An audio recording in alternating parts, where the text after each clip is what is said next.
Sábado 24 de julho, meu Deus, o ano tá passando muito rápido. Vamos lá?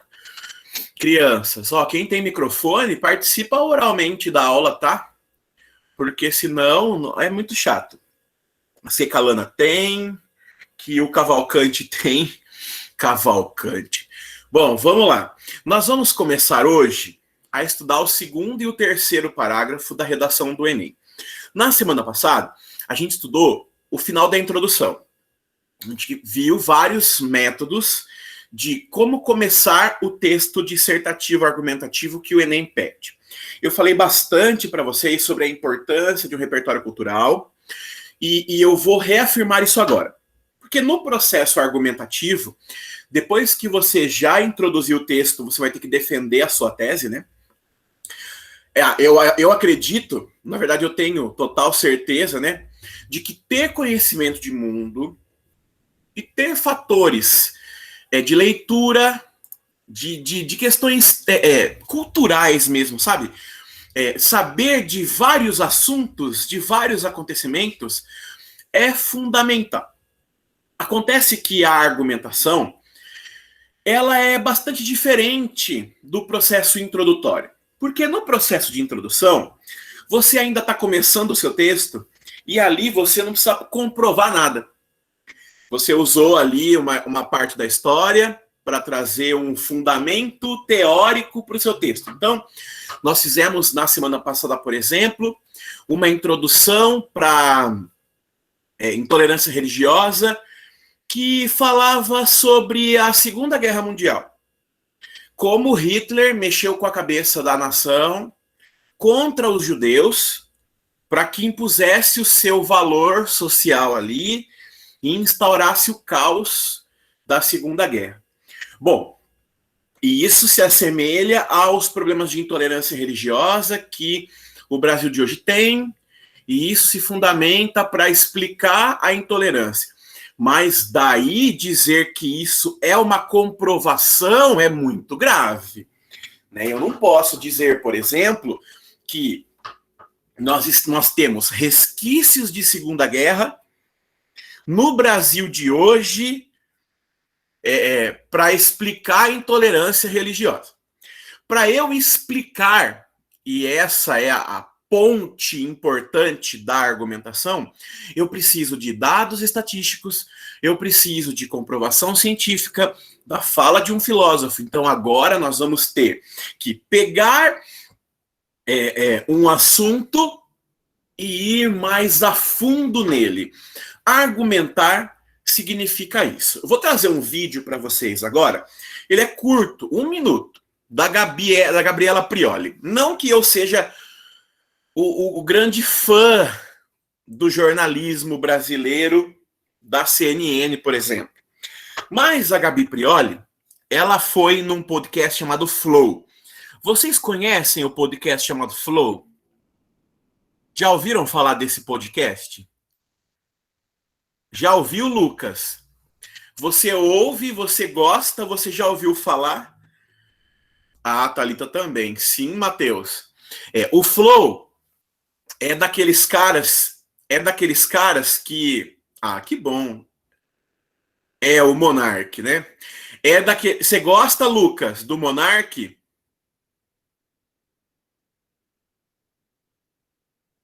Gosta também, Matheus? O Monark é daqueles caras que falam de tudo, mas não tem base em nada. Sabe assim? Ele quer falar de todos os assuntos. Né? Como a gente também, né, no dia a dia. Mas ele não tem embasamento para falar de nada. Ele vai falar, por exemplo, sobre uma questão polêmica que é o aborto. E aí ele vai falar tudo o que ele acha, né? Isso, olha lá, ó, o Levi já viu esse vídeo. Cadê os dados, Monark? Esse vídeo é muito bom. Ele quer falar de aborto. Daí ele é homem, não tem útero, não engravida, né? Não tem nada a ver com a história. E aí ele vai falar tudo o que ele pensa. Claro, é direito dele, a Constituição garante, né? O livre pensamento, a expressão, né? Ninguém está questionando isso. Mas, quando a gente está falando de temas sociais que envolvem ali pensamentos técnicos, científicos, a Gabi Prioli foi lá e deu uma aula nele do que é argumentar.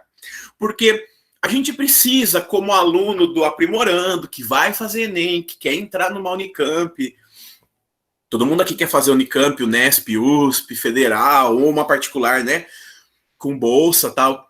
Então, como o Jean fez Unimep, cara, ele fez direito lá, né? Então também é uma ótima faculdade, tem a PUC de Campinas, enfim, muitos que têm a bolsa pelo ProUni. Você não pode ser o aluno raso, você não pode ser o Monark. Ah, tá falando mal do Monark? Não, ele pode fazer isso lá no podcast dele, porque é um público jovem, a geração de hoje gosta desse tipo de treta que gera nos programas, mas daí passar essa superficialidade, né? Não ter defesa, não ter estatística, não ter dado, não ter comprovação científica.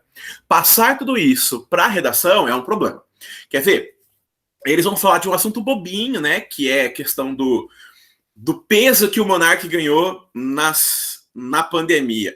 Mas isso serve para exemplificar para você o nível de argumentação que vai mudar quando a gente falar de redação do Enem. Vamos ouvir, é 1 minuto.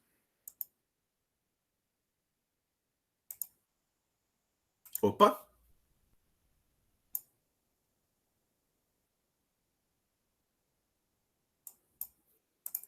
Ai, só 1 minuto que deu pau no áudio, rapidão.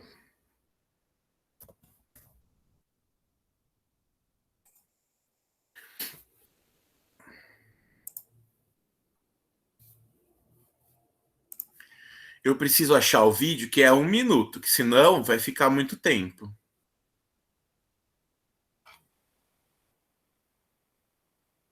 Rapidinho.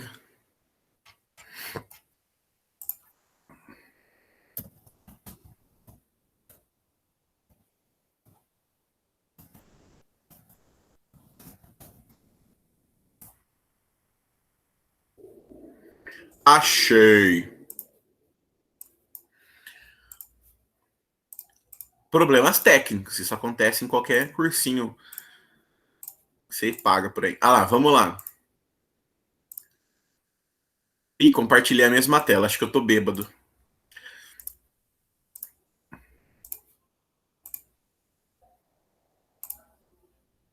Ah lá, prestem atenção, porque eles estão conversando sobre um assunto e ela vai querer saber, cadê os dados, Monark? Presta atenção, vamos lá.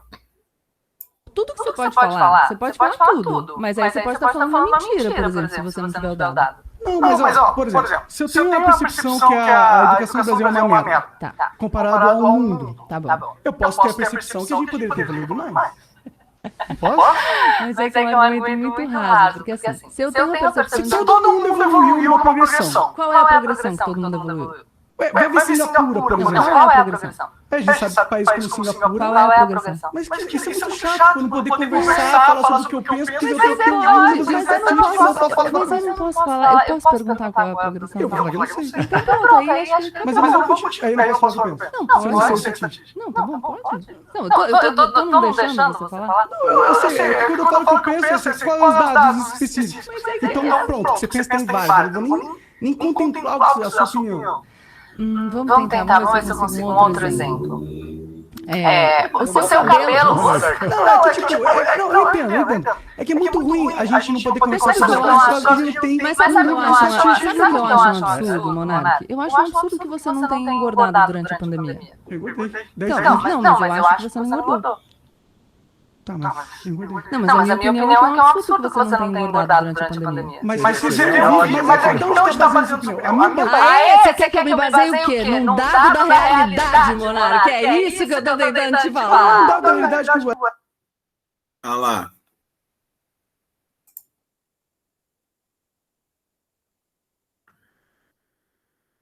Ah, é verdade. Mas vocês conseguiram ouvir?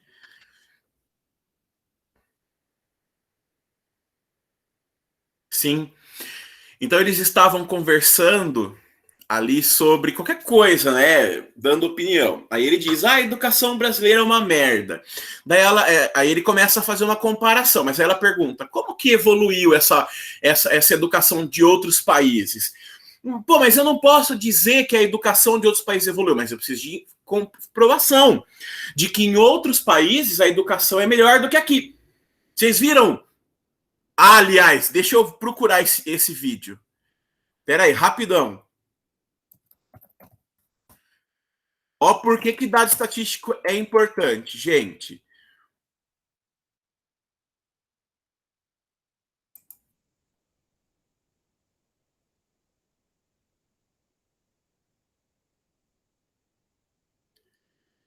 Por que vocês viram ontem o vídeo do Bolsonaro falando sobre o crescimento econômico? Vocês viram isso?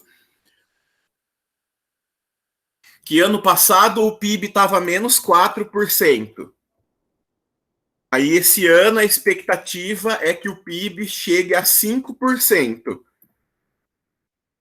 Daí o Bobão disse que, então se for, exatamente, se for assim, né, o Brasil cresceu 9%. Ah, meu Deus do céu. Não, Bobão, é 1%, né? É 1%, né, gente? Então, comprovação científica serve, dado estatístico serve para aprofundar o conhecimento das pessoas. E a argumentação é basicamente isso. Quer ver? Vamos lá, então. Eu vou compartilhar aqui com vocês uma janela, ó. Vamos lá, vamos escrever aqui algumas coisas importantes sobre a argumentação. Primeira coisa que você precisa saber sobre argumentar. Primeiro, argumentar é defender o ponto de vista. Onde é que você colocou ponto de vista? Lá no primeiro parágrafo. Vocês se lembram o nome que eu dei no primeiro parágrafo para ponto de vista? A gente colocou alguma coisa no primeiro parágrafo que ia ajudar no argumento. Vocês se lembram disso? Como é que chama esse termo? Que tem no primeiro parágrafo, que é o ponto inicial da argumentação. Vocês se lembram disso? Como chama esse... Eu dei um nome para essa coisa que tem no primeiro parágrafo que você vai desmembrar agora nos outros argumentos.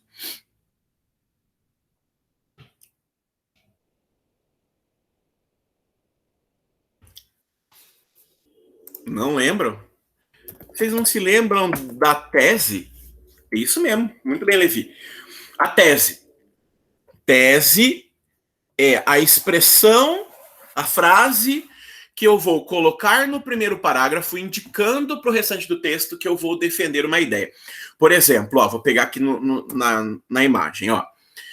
Disse no primeiro parágrafo que o desmatamento tem como causa a pouca fiscalização na Amazônia. Ah lá, isso aqui é minha tese. Estou lá fazendo uma redação sobre a questão ambiental do Brasil e declarei a seguinte coisa, olha lá, ó, o desmatamento tem como causa a pouca fiscalização na Amazônia. Então, na minha cabeça, eu estou pensando assim, ó, acontece desmatamento porque a polícia ambiental é falha. Acontece desmatamento porque os órgãos fiscais não multam. Acontece desmatamento porque não prendem pessoas envolvidas no processo de desmatamento, né? Aí, gente, eu declarei isso lá na tese. Então, isso aqui é a minha tese, ó. Essa aqui é a minha tese. Lá no argumento, eu tenho que comprovar isso aqui. Como que eu posso comprovar... Agora uma pergunta para vocês. Como que eu posso comprovar que há pouca fiscalização na Amazônia? Vocês têm ideia disso?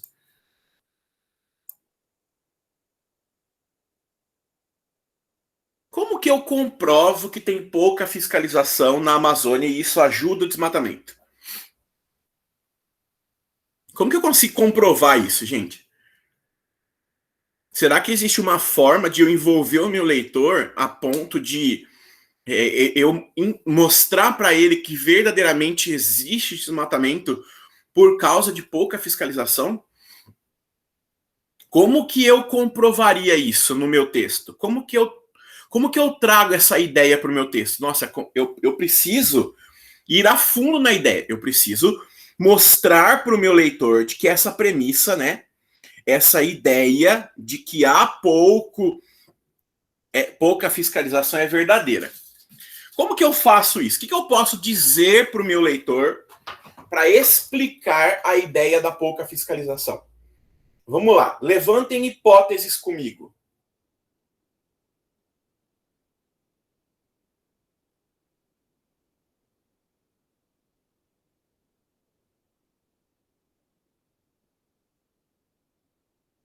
Levantem hipóteses. Como que eu posso comprovar que a pouca fiscalização na Amazônia gera mais desmatamento?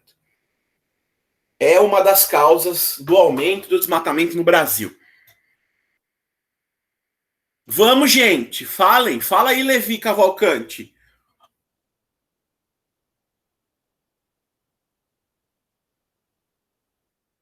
Tô pensando. Eu vou dar uma coisa, então, olha lá. Argumentos. Dá um pontapé. Eu posso buscar, posso buscar informações com dados de quantas multas eram aplicadas antes, quantas multas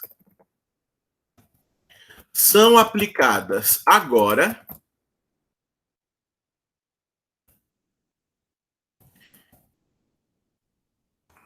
a pessoas que fazem desmatamento ilegal.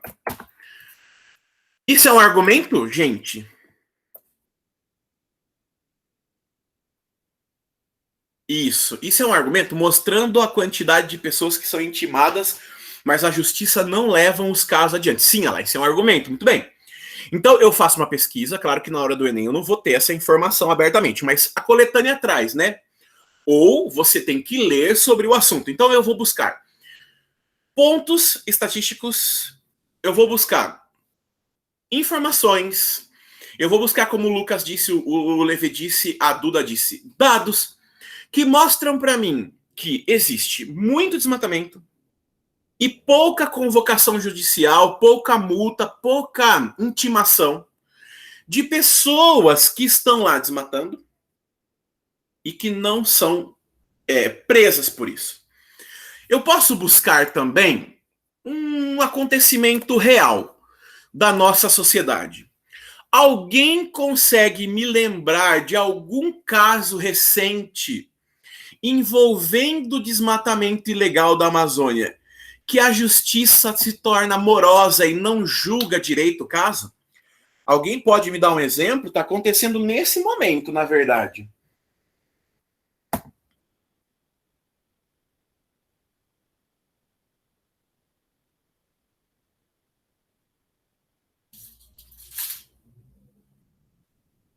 Como assim, pasto? Nós temos as legadas. Vamos lá. Então, as queimadas ilegais da Amazônia. No ano passado, o Brasil viveu uma das maiores crises ambientais no Pantanal e na Amazônia. As queimadas do Pantanal cresceram cerca de 170% em relação ao mesmo período do ano passado. E isso é uma pesquisa feita pela Folha de São Paulo, pelo Datafolha, né? Que você pode encontrar no site da Folha. Quantas pessoas vocês viram que foram presas por essas queimadas? Nenhum. Os governantes brasileiros vieram a público e ainda acusaram que os próprios indígenas daquela região eram responsáveis por atear fogo naquela área. Ou ainda, que os caras da ONG, né, que os diretores de ONGs eram os responsáveis por atear fogo numa missão de derrubar o governo atual. Ouviram tudo isso? Isso foi falado abertamente na TV. Se a gente for agora no YouTube, a gente encontra os vídeos das entrevistas dessas pessoas. Outro argumento, outro exemplo real. Vocês se lembram daquela fatídica reunião que estavam todos os ministros do governo atual, na reunião ainda o Moro ainda estava, e o ministro Salles disse que deveríamos aproveitar a questão da Covid-19 e passar a boiada. Lembra dessa expressão? Passar os carros de boi enquanto a mídia e as pessoas estavam preocupadas com as questões de Covid-19. E passar os carros de boi significa mudar normas. Né? Eles estavam debatendo ali questões ambientais. Aí, no começo desse ano, o ministro Salles foi indiciado numa investigação como se ele tivesse favorecendo passar a boiada. Essa era a expressão, né? Que como se ele estivesse favorecendo compra e venda de madeira ilegal na Amazônia. Existe uma madeira que foi presa nos Estados Unidos, e essa madeira era de um lote ilegal do Brasil. E aí, gente, tudo isso culminou nesse indiciar, né, o ministro, e ele acabou se demitindo do governo, fugindo. Para quê? Para ver se abafava a investigação e ele se dava bem na história. Aliás, depois que ele fez isso, eu nunca mais ouvi falar sobre essa investigação. Parece que deu certo, né? Então, gente, eu posso me pautar em um fato real de não investigação, de irregularidades, para comprovar a baixa fiscalização de órgãos públicos na Amazônia. Então, eu fui buscar um fato real, né? Um fato real é um pleonasmo, né? Subir para cima, descer para baixo. Mas eu posso buscar um fato que vai explicar o meu argumento. Veja que eu não parei no eu acho que não tem fiscalização. Não. Eu fui buscar fontes para tentar comprovar tudo aquilo que eu penso. Isso é argumentar, defender, né? Eu posso até colocar uma outra palavra aqui. Eu posso comprovar o ponto de vista. Eu vou tirar a palavra ponto de vista. Eu vou colocar a tese, né?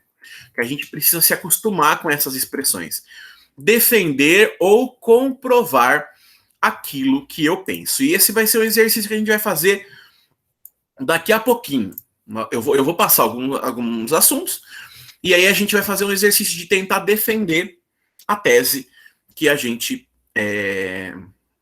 até aqui já no Word já mostrou que fato real não existe. Para tentar comprovar aquilo que a gente pensa. Segunda informação que eu preciso passar sobre o argumento. Ele pode ser para convencer ou persuadir o leitor.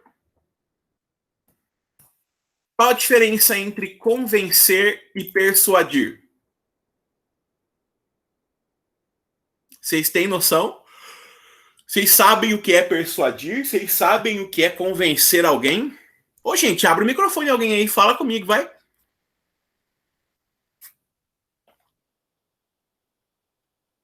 Qual a diferença entre convencer alguém e persuadir alguém?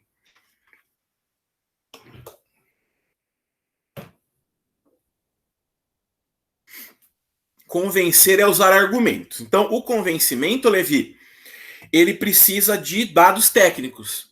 Ele precisa de informação. Ele precisa de fonte segura.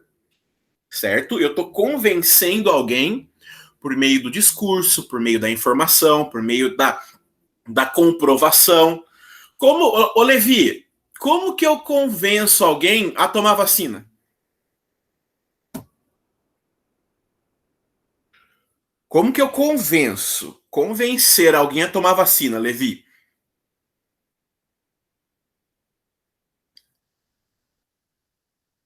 Abre o microfone, Cavalcante.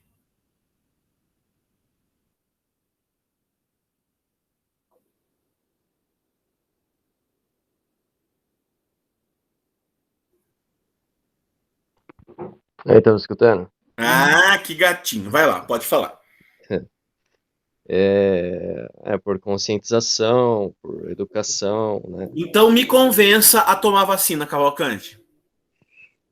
Olha, se tomar vacina, primeiro você não vai morrer, né? Um bom ponto, começar aí. Como que você sabe que eu não vou morrer? Ah, tu não vai morrer um dia, mas a chance vai ser menor. Não, como que você sabe que eu não vou morrer de Covid? Quem falou isso para você?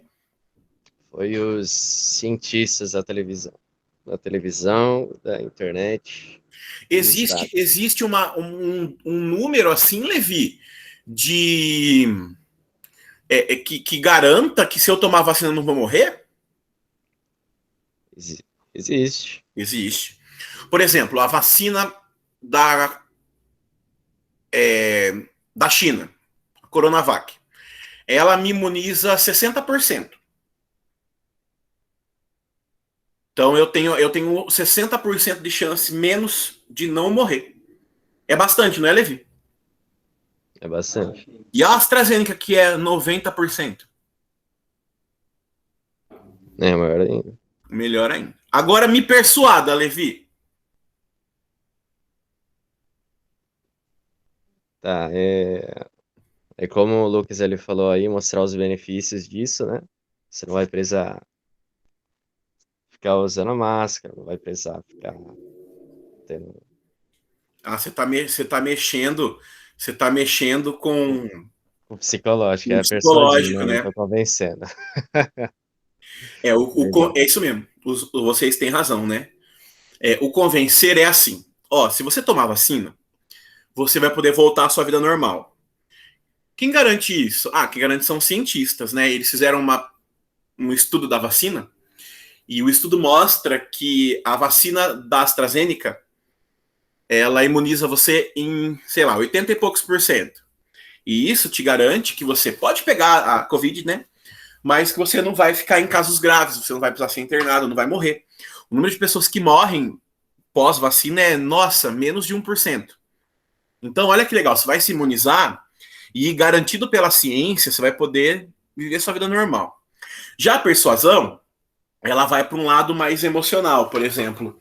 Ó, tinha um amigo meu que ele ficou entubado, ele não tinha nem. Isso é verdade mesmo. Ele não tinha nenhuma comorbidade, gente. Super ativo na vida, sabe assim? Fazia lá como chama os crossfit lá, as coisas dele. Jogava futebol, era jovem, 33 anos, e foi entubado, o pulmão não resistiu e morreu. Você quer morrer também? Ele não tomou vacina. E se ele tivesse tomado vacina, ele não tinha morrido, não. Isso é persuadir, olha lá, ó, entrar no emocional, né? Fazer com que a pessoa seja levada por questões mais pessoais, íntimas e emotivas a acreditar naquilo que você está falando. Então, definindo aqui, ó, convencer é apresentar dados e informações, ó,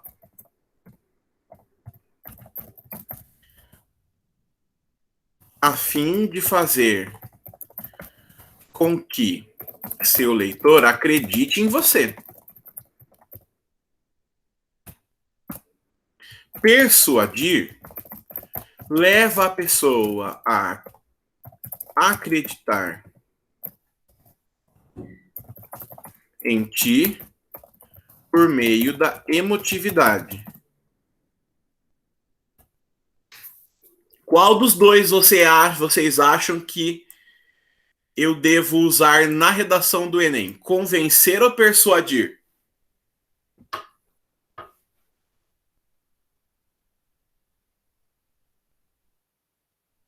Convencer. Na redação do Enem, até pelo nível de linguagem, né? pelo nível de linguagem. A gente não pode ficar carregando para o lado emocional as coisas do texto, porque o lado emocional ele é de outro gênero textual. Por exemplo, o artigo de opinião, que é algo mais íntimo, né, mais pessoal. Ela convencer a ser personagem. A gente até pode, né, usar um fato que aconteceu mais problemático. Por exemplo, vocês acham que Segunda Guerra Mundial como contextualização para intolerância religiosa é convencer a persuadir? Ô, gente, isso é persuasão, né? Porque você não está comprovando que a intolerância religiosa no Brasil tem como base a Hitler. Aí você está pegando para o lado emocional da pessoa. Pô, se eu for intolerante, eu vou me assemelhar ao Hitler, cara. Quem foi o Hitler? Um assassino desgraçado, né? Que demorou para morrer, essa peste bubônica. Então, na redação do Enem, a gente pode até usar algumas questões persuasivas, mas se o nosso texto, se o nosso argumento ficar no achismo ou na apelação para questões emocionais, a sua redação vai perder bastante de conteúdo, tá? E a última coisa que eu queria falar sobre argumento, antes da gente ler um texto e discutir coisas da vida, a gente argumentar sobre coisas da vida, é com relação ao repertório cultural. Deve-se usar bastantes repertórios culturais. É bastantes mesmo, viu, gente? Que é o sinônimo de muitos. Então tem que ter plural ali. Como assim repertório cultural, David? É aqui que você vai usar a citação do filósofo também, né? Porque você precisa de uma teoria, na verdade, que às vezes, ou na maioria das vezes, os próprios autores famosos da filosofia, eles já defenderam alguma vez na vida, né? Então essa coisa, ela pode ajudar você a comprovar aquilo que você pensa. Eu também posso usar um argumento como fator histórico, eu posso usar uma citação literária, algum livro que eu li que possa vir a calhar ali, te ajudar a defender. Então, eu preciso usar repertório cultural. Eu não posso ficar no achismo, né? Eu penso que não tem fiscalização, eu penso que não tem porque o Brasil não fiscaliza nunca e eu fico girando. Depois nós vamos estudar os erros da argumentação. Então, quando eu utilizo... vou colocar aqui o que você pode utilizar. Comparações históricas, personagens de livros, filmes e séries. Às vezes tem um personagem lá no livro, filme, série, que ele exemplifica o tipo de coisa que você está falando. Você vem e traz para o seu texto. Você pode usar aqui, deve usar, na verdade, né, a citação de autoridade. É muito legal usar os dados estatísticos. Citar a comprovação estatísticos. Fazer a comprovação... Nossa, eu não sei escrever. Estatística. Fazer a comprovação científica. Se for um tema como a vacina da Covid, né, que nós estávamos falando aqui. Existem estudos, né, gente? As universidades dos estados da Inglaterra, do Reino Unido, né, como o Oxford. Tem aqui o centro, como chama, do Rio de Janeiro? A Fundação Oswaldo Cruz, né? Tem o Butantan em São Paulo. Então, ler sobre esses assuntos é muito importante para colocar a sua ideia para o texto ficar cada vez mais comprobatório. Certo? Vamos ler um texto? Eu vou ler um texto e a gente vai... Opa, ficou muito grande. Já vou compartilhar com vocês aqui. Nós vamos falar sobre a escola do crime.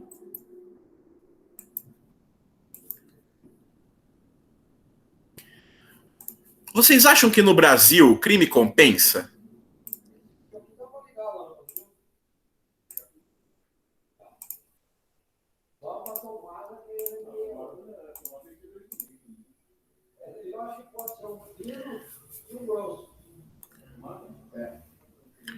Não compensa ser criminoso no Brasil?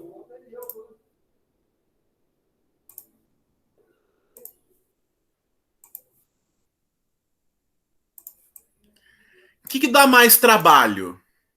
Depende se cobrirem não compensa. Se descobrirem... Tem futuro, mas não compensa. O que dá mais trabalho? Fazer faculdade ou vender droga?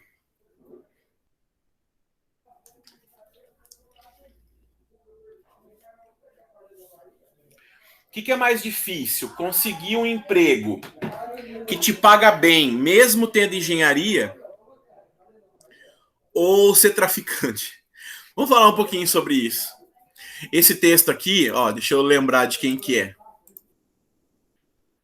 Da Folha de São Paulo de 2003. Vai falar sobre a carreira do crime. A educação brasileira, ela tem um concorrente direto, que é a criminalidade. Esse concorrente é muito pesado, gente. Porque, embora, como o Matheus disse, né, se descobrirem não compensa, a pessoa que está envolvida na criminalidade, ela não tem nada a perder. A vida dela não vale muita coisa, né? Porque se valesse, ela não estava no crime, né? Já o estudante de engenharia da Unicamp tem muito a perder. E é isso que eu quero falar com vocês. Vamos lá? Quem vai ler para mim aí A Carreira do Crime? Queria que alguém me ajudasse a ler aí.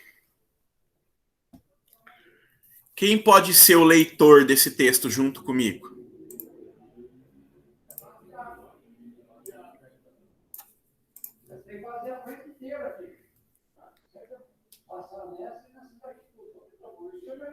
Vamos, gente, vamos ler, vai. Eu posso ler. Então vai, Levi, começa. Eu vou te interrompendo algumas vezes para eu explicar algumas coisas, tá bom?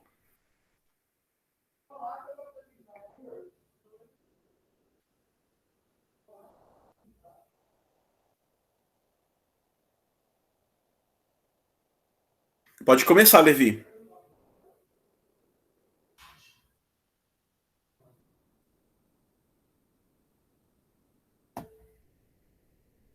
Levi, você desmaiou?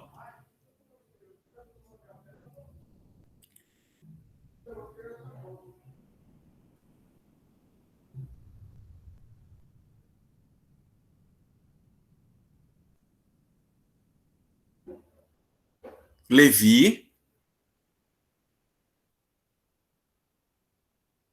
Ô, Lana, você tá com o microfone aí? Oi, professor, eu tô. Leia então o primeiro parágrafo enquanto o Levi volta. Estudo feito por pesquisadores da Fundação Oswaldo Cruz sobre adolescentes recrutados pelo tráfico de drogas nas favelas cariocas expõe as bases sociais dessas quadrilhas, contribuindo para explicar as dificuldades que o Estado enfrenta no combate ao crime organizado. Então, até aqui, ele não deu nenhum argumento sobre o problema, mas ele nos contextualizou, né, Lana? Ele colocou aí a dificuldade que nós temos no nosso mundo, no nosso mundo brasileiro, na verdade, né, com relação à criminalidade. Então, o Estado tem muita dificuldade de combater o crime. E a Fundação Oswaldo Cruz fez uma pesquisa sobre isso. Ok? Vamos lá. Levi, já voltou? Tá bom, Emily, beleza. Então já vamos. Eu vou continuando aqui. Beleza. Vai lá, Levi. Lê o segundo parágrafo aí. O tráfico oferece. Beleza. O tráfico oferece aos jovens de escolaridade precária. Nenhum dos entrevistados havia se completado o ensino fundamental, um plano de carreira bem estruturado, com salário que variam de 400 a 12 mil mensais. Para! Cacete. Salário de 400 é fácil de achar, né, Levi? E de 12 mil? Quem ganha 12 mil no Brasil? O traficante. Vai lá, continua.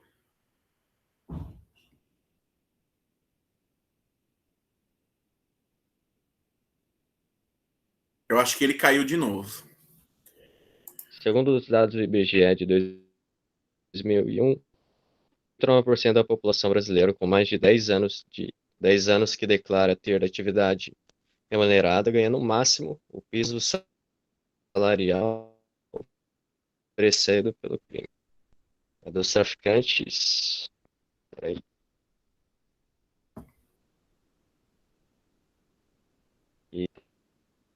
Tá travando, Levi. Eu vou continuar. Dos traficantes ouvidos. 5% recebiam mais de 2 mil mensais. Pode continuar então, vai, se voltou. Bom, dos traficantes ouvidos pela pesquisa, 25% recebiam mais que 2 mil mensais. Já na população brasileira, essa taxa não ultrapassa 6%. Então veja, gente, que o tráfico paga muito mais do que o salário do brasileiro. Olha esse primeiro dado aqui, ó. 59% da população brasileira com mais de 10 anos que declara ter uma atividade ganha no máximo piso salarial. Piso é chão. Então é o mínimo que se pode oferecer no tráfico. O traficante oferece no mínimo R$ 400 para o seu funcionário, vamos dizer assim, né? Enquanto as empresas brasileiras não pagam mais do que isso. Gente do céu. Isso é muito grave. Como se compete com esse tipo de coisa, né? É muito difícil para a nossa sociedade. Vamos lá, Levi. Reestabeleceu a conexão aí?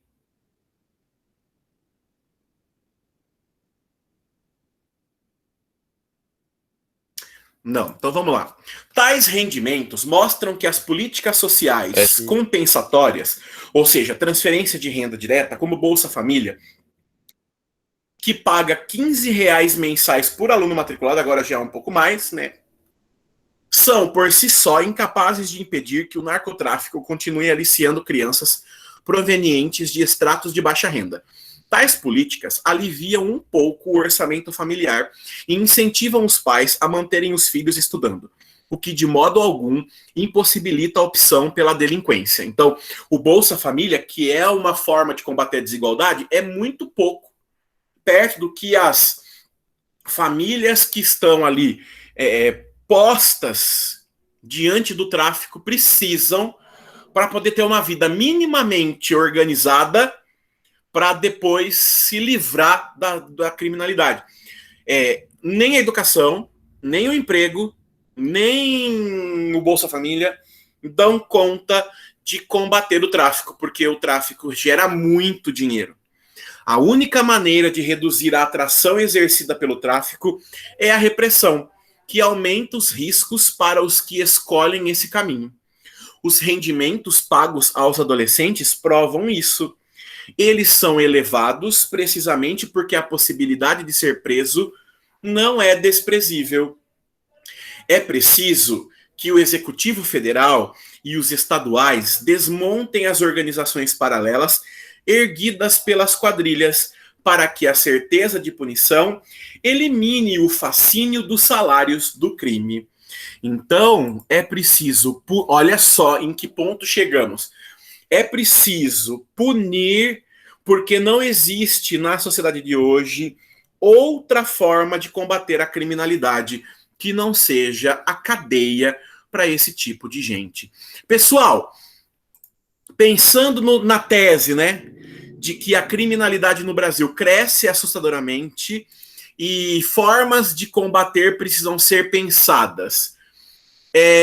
Quais foram os argumentos que o nosso autor aqui da Folha de São Paulo trouxe para mostrar para a gente que o crime no Brasil é mais vantajoso do que educação e renda direta?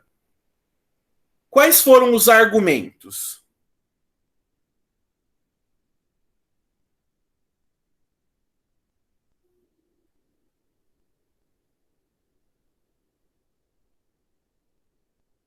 Dados estatísticos. Muito bem, Matheus. Ele começa falando que tem uma pesquisa. Olha aqui, gente, que importante isso. Foi feita uma pesquisa pela Fundação Oswaldo Cruz. A Fundação Oswaldo Cruz ela é muito importante para o Rio de Janeiro. E essa fundação traz para a gente uma ideia de seriedade naquilo que vai ser apresentado. Então, tem alguém que estuda a sociedade trazendo dados estatísticos. Agora, veja, gente, o Lucas falou, salário. Então, a primeira pesquisa que foi feita foi com relação a salário. Então, ele vai buscar no IBGE, ele vai buscar na Fundação Oswaldo Cruz dados estatísticos que comprovam que o crime paga mais do que a escola, do que o bom trabalho, por exemplo. Então, ele não ficou no achismo. Isso está acontecendo porque eu acho que a educação é ruim. Não, ele foi buscar, né? Que, por exemplo, olha aqui, piso salarial. Foi trazer ali a taxa, os dados do IBGE para mostrar que o brasileiro ganha mal, mesmo o brasileiro formado ganha mal. Aí depois ele trouxe um segundo argumento. Qual foi o segundo argumento? O Bolsa Família. Esse argumento aqui, ele é um argumento de provas concretas. Um argumento que a gente chama de dados, de fatos, né, de comprovação. Ele pegou um número dizendo que o Bolsa Família paga X por aluno, né, matriculado, por criança que precisa daquele valor. Aliás, no Nordeste brasileiro, né, as pessoas realmente precisam muito do Bolsa Família. As famílias sobrevivem no Nordeste brasileiro graças a esse programa de renda direta, né? Aqui em São Paulo, a gente tem uma saúde financeira melhor. Mas no Norte e no Nordeste é muito importante para eles. Mas ainda assim, R$15, se você tem 2 filhos, 30 por mês. O traficante paga 400. Se não for descoberto, né, como diz o Matheus, de se pensar. David, você está defendendo o tráfico? Não. Eu estou dizendo que numa comparação direta com dados estatísticos, o traficante tem mais mais saudável financeiramente do que os nossos brasileiros. Isso quer dizer, então, que a nossa economia não privilegia aqueles que necessitam de ajuda, né? Aí lá no último parágrafo, o nosso querido autor aqui, ele vai falar sobre a medida de solução, né? Qual foi a solução proposta por ele, já que Bolsa Família, já que emprego e escola não combatem o crime? Depois de ter argumentado tudo isso, onde ele chegou? Os argumentos dele o levaram a defender que tipo de estratégia para acabar com a criminalidade, então? Ou seja, ou pelo menos para enfrentamento da criminalidade. Qual foi a proposta de solução que ele indicou, então?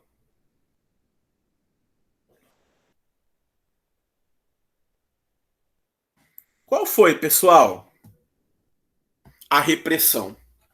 Então, a última saída, o último ponto, a última estratégia que o autor do texto conseguiu pescar ali para indicar o combate ao tráfico é a repressão. A prisão, a polícia na rua, Fundação Casa, é só isso. Então veja que a argumentação o levou a pensar tudo isso. Então ele tinha uma ideia, né, que o crime é muito forte, né, que o crime é muito pesado. Aí depois ele foi para a ideia de o crime é muito forte, é muito pesado e a educação não combate, o salário é baixo, o Bolsa Família é mínimo, então vamos prender os adolescentes. Vocês acham que prender resolve, gente? Ou é paliativo? Ou é uma coisa que é uma solução, ou é remédio? O que vocês acham? Quero que vocês falem agora aí. Qual a visão de vocês sobre criminalidade? Por que, Matheus, não resolve 100%? Você acha que tem ainda a forma de...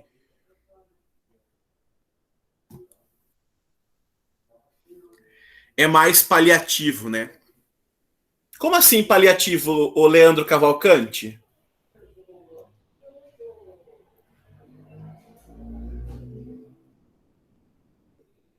É porque, tipo, o crime sempre vai continuar, né? O que você vai fazer é dificultar. Às vezes, limitar alguns meios, umas coisas do gênero, mas sempre vai atualizando os meios também, né? Você acha, ô Levi, você acha, por exemplo, que se houvesse uma cadeia bem estruturada, ia melhorar? Você acha? Entendi, uma cadeia bem estruturada? Uma prisão bem estruturada. Por exemplo, que você prendesse aquele adolescente e esse cara saísse de lá melhor. Porque assim, a gente vai prender um adolescente que tá no tráfico e a gente sabe que esse cara tá no tráfico porque ele precisa de grana. Provavelmente ele já passou fome, ele já passou necessidades, não tem estudo, né? A educação não é um caminho que ele aprendeu a viver. E aí eu vou catar ele e vou colocar na Fundação Casa. O que ele vai aprender lá? Ele vai aprender a ter ódio, porque lá dentro é o que ele vai encontrar. Ódio, violência, falta de alimentação, é a mesma coisa que ele vê na rua. Ele vai ver lá dentro. Você acha que se tivesse uma prisão mais estruturada, seria mais fácil reaver essa gente?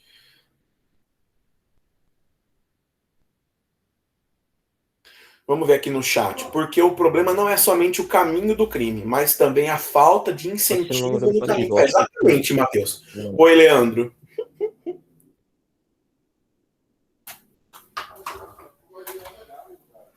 Fala, Levi. Eu ia chegar nesse ponto que você falou das leis mais rígidas, né? Leis mais rígidas que a própria repressão. Deixa eu ver a lei mais rígida. Depois, né? Tipo... Mas, ô Lucas, assim, agora eu vou falar com o Lucas. Não, pode falar, Leandro. Tá.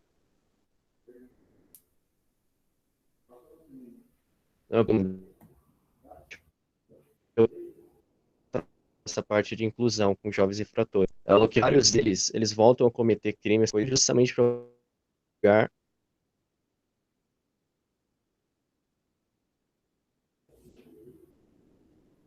Sua internet está travando, limbão. Corta o microfone. Piores. Ô Lucas, você não tem microfone não? Ô Lucas Henrique, você não tem microfone não? Você... Meio...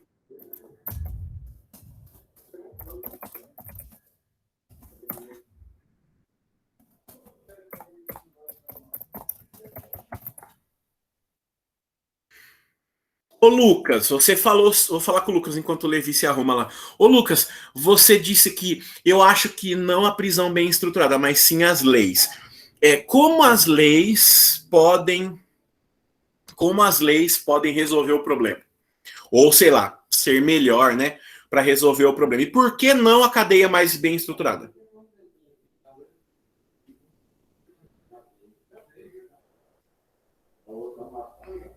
Tá, eu vou punir de que forma, então?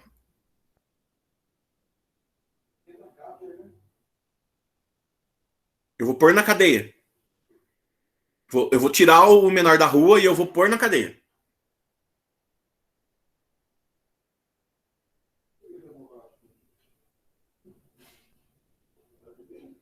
Ó, tudo isso que a gente tá fazendo é argumentação. Porque muitas vezes o cara sai da cadeia 2 anos antes do previsto. Tá bom. Aí vamos pensar assim, ó. Prendi um adolescente, 14 anos traficando. Aí ele fica na cadeia 20 anos. Quando ele sair de lá, quem vai ser esse cara? Vamos supor que a lei seja rígida, então.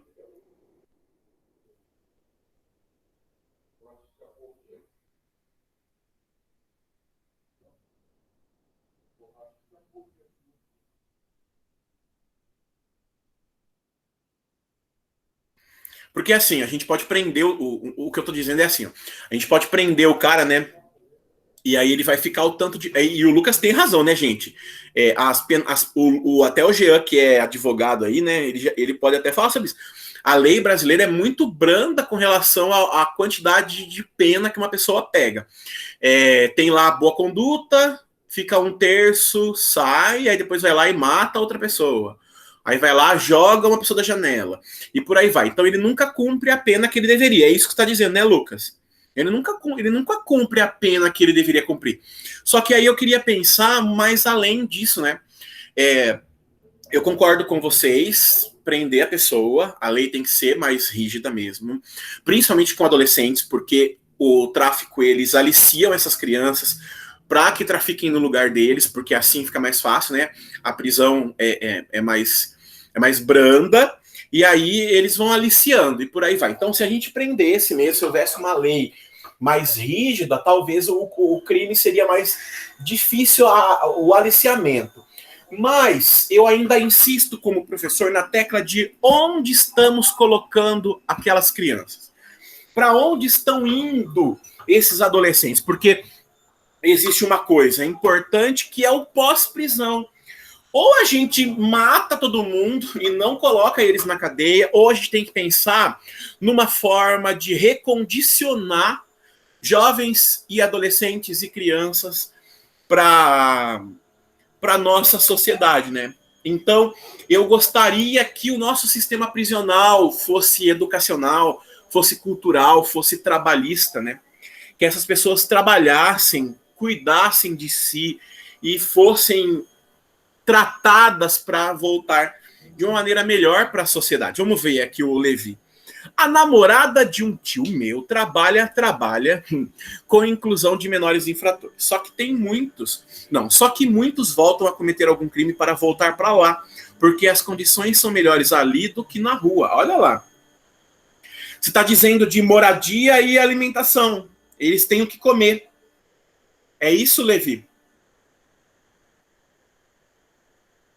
Eles têm o que comer. Ah, David, você está falando, então... Ah lá, o Levi está falando que é melhor lá dentro. É melhor lá dentro pensando no mundo externo.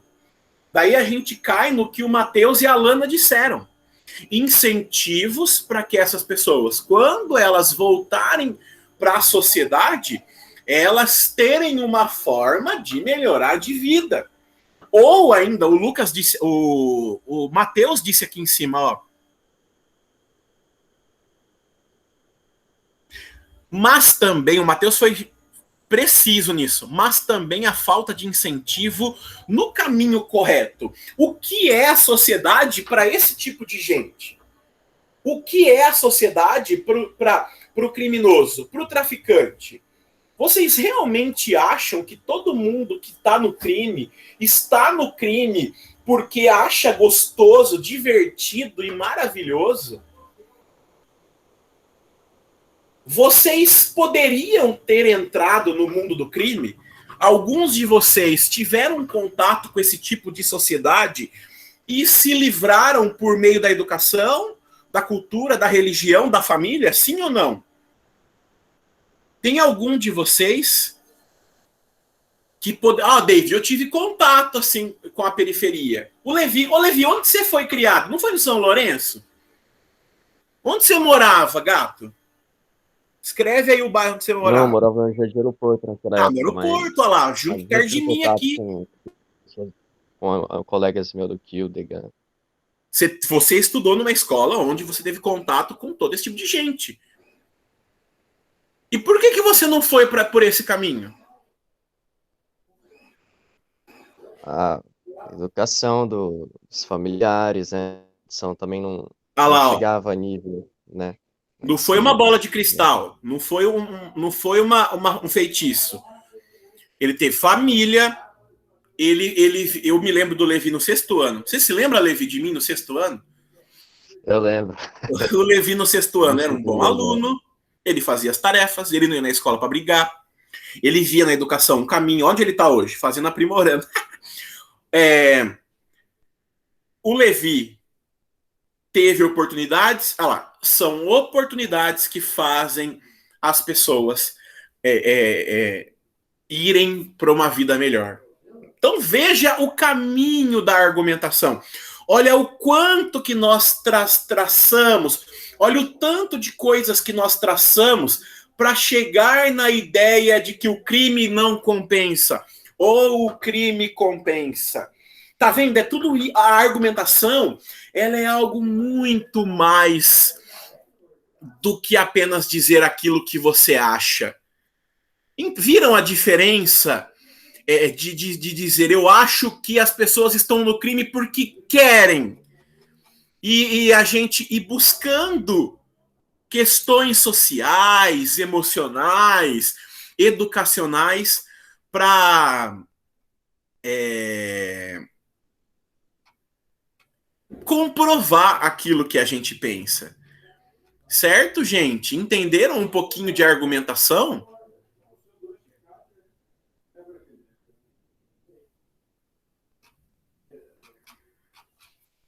Até aqui alguma dúvida? É uma introdução, na verdade, né, que eu estou fazendo aqui nessa primeira aula. E aí, na próxima aula, eu vou ensinar vocês a construírem argumentos. Vou mostrar para vocês o passo a passo da argumentação. Bom, vou encerrar a aula por aqui hoje, tá? Faltam aí 10 minutos, mais 14 minutos, na verdade. Mas eu já fiz o que eu tinha planejado para a aula de hoje. Na próxima aula, o que nós vamos fazer? Eu vou dar o passo a passo. Do mesmo jeito que eu ensinei a introdução, eu vou ensinar a construir a argumentação. Beleza, gente? Até aqui, alguma dúvida? Jean, pode parar a gravação.